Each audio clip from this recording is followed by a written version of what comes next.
Hello दोस्तों, मैं ओम शर्मा आप सभी का स्वागत करता हूं हमारे YouTube channel the A1 study पर। तो आज का टॉपिक बड़ा ही इंपॉर्टेंट है और बड़ा ही इंटरेस्टिंग है।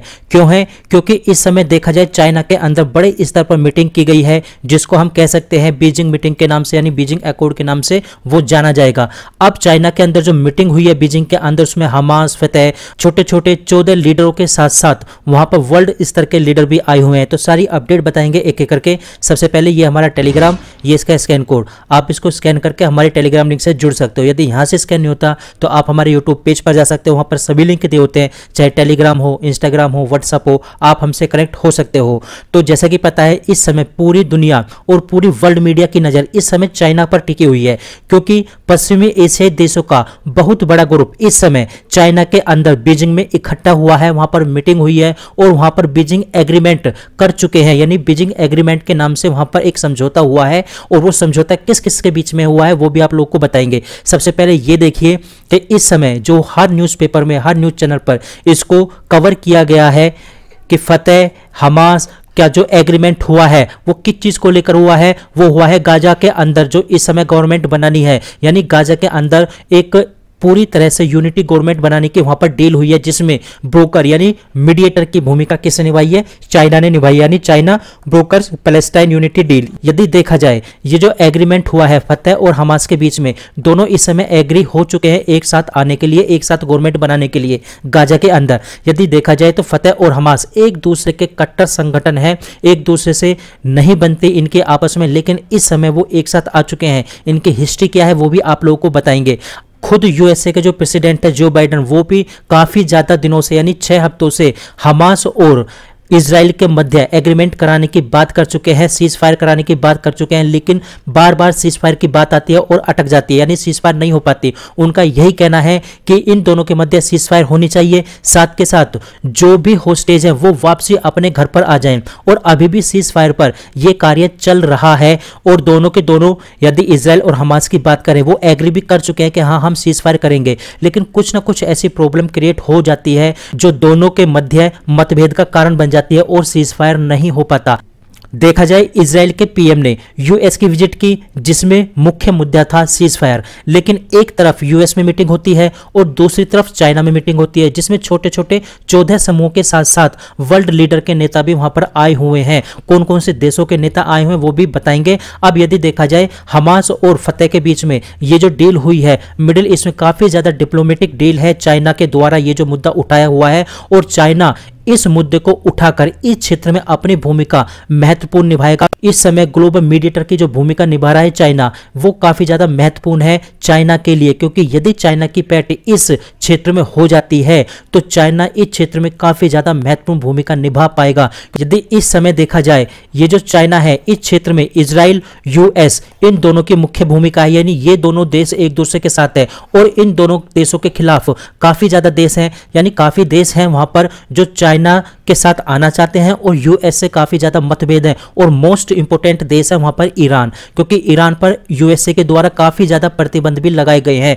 यदि ट्विटर पर देखा जाए तो आप यहां पर देख सकते हो कि हमास और फतेह के मध्य जो इस समय डील हुई है वो किस चीज को लेकर हुई है? गाजा के लेकर, कि गाजा में अपने वो एक यूनिटी गवर्नमेंट बनाएंगे, साथ के साथ गाजा को रिबिल्ड करने के लिए, उसका पुनर्निर्माण करने के लिए $70 बिलियन रुपए वहां पर इन्वेस्ट करेंगे। और ये पैसा कौन देगा?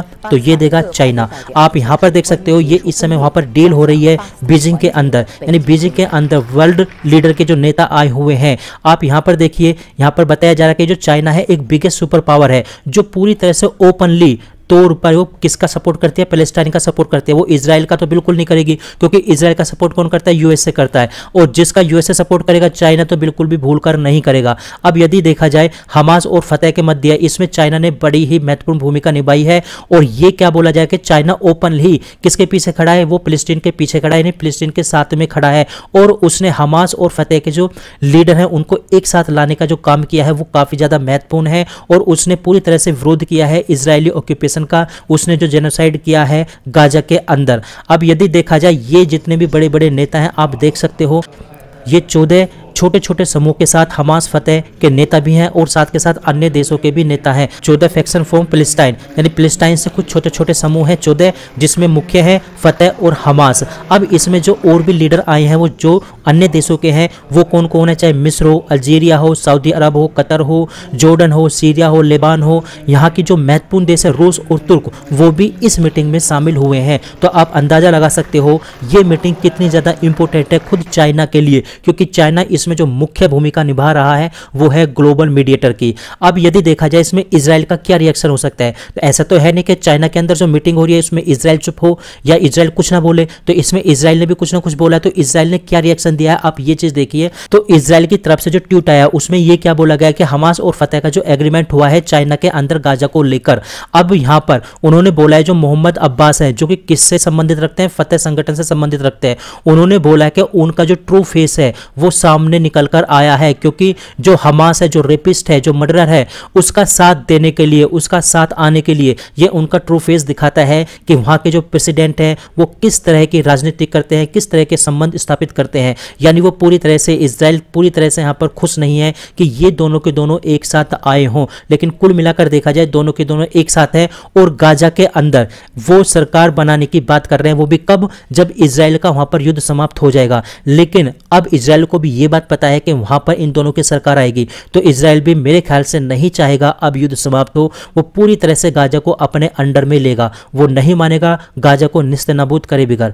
अब यदि देखा जाए तो चीन की यहाँ पर 3 चरणीय योजना होगी। यदि पहले चरण की बात करें तो इसमें पहला चरण है जो गाजा पट्टी में जल्द से जल्द एक स्थायी और टिकाऊ क्या सरकार बनाई जाए, युद्ध विराम किया जाए। दूसरा कदम क्या होगा, फिलिस्तीन पर फिलिस्तीनियों का शासन हो, अर्थात वहां पर जो शासन करे केवल और केवल फिलिस्तीन लोग द्वारा ही किया जाए। तो इनका जो तीसरा कदम है, तीसरा कदम यह होगा फिलिस्तीन को पूर्ण सदस्य के रूप में संयुक्त राष्ट्र के अंदर समर्थन प्राप्त करना, उसको प्रोत्साहन करना, यानी उसको एक अलग देश का दर्जा दे देना। अब ये जो मुद्दा है चाइना द्वारा जो उठाया हुआ है ये फिलिस्तीन के लिए तो काफी ज्यादा इंपॉर्टेंट है, लेकिन इजराइल के लिए ये काफी ज्यादा सिर में दर्द करने वाली बात है, क्योंकि इजराइल इस मुद्दे को बिल्कुल भी नहीं मानेगा कि वो पूरी तरह से उसको एक देश या एक पूर्ण सदस्य के रूप का दर्जा दिलवाए। अब यदि देखा जाए फतेह और हमास, इन दोनों की बात की जाए तो इन दोनों की हिस्ट्री क्या है, तो इन दोनों की हिस्ट्री की सबसे पहले बात करें तो ये जो फतेह है, फतेह एक काफी ज्यादा इंपॉर्टेंट एक भाग है किसका, PLO का।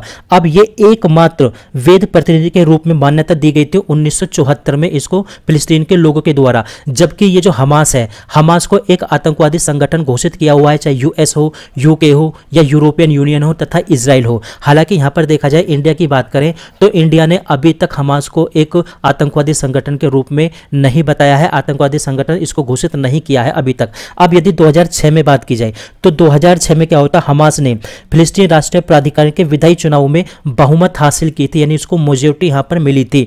और 1993 का जो ओस्लो समझौता है उसके आधार पर यह चुनाव हुए थे, जिसमें 132 सीटें थी। इन 132 सीटों में से 74 सीट हमास को प्राप्त हुई थी, जबकि केवल फतेह को कितनी सीटें प्राप्त हुई थी, 45 सीटें प्राप्त हुई थी। अब वहां के जो प्रेसिडेंट है यानी पैलेस्टाइन के जो प्रेसिडेंट है जिनका नाम है मोहम्मद अब्बास, वो कहां से डिपेंड करते हैं, वो कहां से बिलोंग करते हैं, तो फतेह से ही बिलोंग करते हैं। यानी वहां पर मुख्य 2 संगठन है, फतेह और हमास, और वहां के जो प्रेसिडेंट है वो फतेह के एक सदस्य के रूप में थे और वो वहां के प्रेसिडेंट थे मोहम्मद अब्बास। अब 2006 में क्या हुआ, उन्होंने जो हमास के एक लीडर थे उनको प्राइम मिनिस्टर के रूप में नियुक्त कर दिया, जिनका नाम क्या था, इस्माइली, यानी इस्माइली को उन्होंने प्राइम मिनिस्टर के रूप में नियुक्त कर दिया, जो कि हमास से संबंधित रखते थे। लेकिन ये जो पार्टनरशिप थी ये ज्यादा दिन नहीं टिक पाई, वो बहुत जल्दी के साथ टूट गई। अब वो टूटने का मुख्य कारण क्या था, टूटने का मुख्य कारण था हमास का पूरी तरह से गाजा पर कब्जा था, वो गाजा पर अपना शासन करते थे, और फतेह कहां पर शासन करता था, अपना वेस्ट बैंक पर शासन करता था।